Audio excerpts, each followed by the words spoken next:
வணக்கம் நண்பர்களே! இன்னைக்கு நம்ம எங்கே போயிருக்கோன்னு பார்த்தீங்கன்னா, கரிக்கை ஐனாரப்பன் கோயிலுக்கு தான் போனோம்.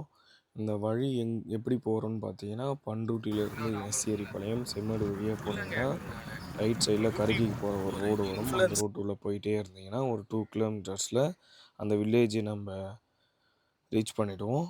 அந்த வில்லேஜ் உள்ள போயிட்டு லாஸ்ட்டா தான் ஐனாரப்பன் கோவில் இருக்கும். கரிக்கைன்ற கிராமத்துக்கு வந்துட்டோம். போற ரூட்டு இந்த தான் நம்ம வழியில தான் அந்த பார்த்துட்டு கோயிலுக்கு இருக்கோம். போற வழி. இந்த ரூட்ல போயிட்டு இதுல தான் போகணும் அந்த கோயிலுக்கு. ஐனாரப்பன் கோயிலுக்கு போன உடனே பார்த்தீங்கன்னா, ஆடி மாதம் திருவிழா ஸ்டார்ட் ஆயிடுச்சு. முதல் நாளா பால்குடம் எடுத்து மூலவருக்கு பால் அபிஷேகம் செய்து கிராம மக்கள் வழிபட்டார்கள்.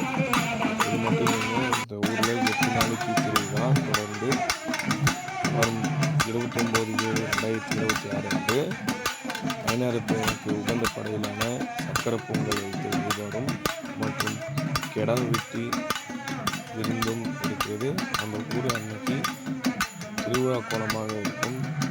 இளைஞர்கள், கிராம பொதுமக்கள் அனைவரும் இந்த ஊருக்கு தவறாமல் வந்து கலந்து கொள்வாங்க. வெளியூரில் இருந்தாலும் சுற்றுப்பட்டில் இருக்கிற கிராம மக்கள் இந்த கரிக்கை ஐனாரப்பன் கோயிலுக்கு நம்ம இந்த திருவிழாவில் போய் கலந்துக்கிட்டு திரும்ப ஐனாரப்பன் அருளை பெற வேண்டும் என்று உங்களிடம் கேட்டுக்கொள்கிறோம்.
ஏன் வீட்டுக்கு போறது தானே வீட்டுக்கு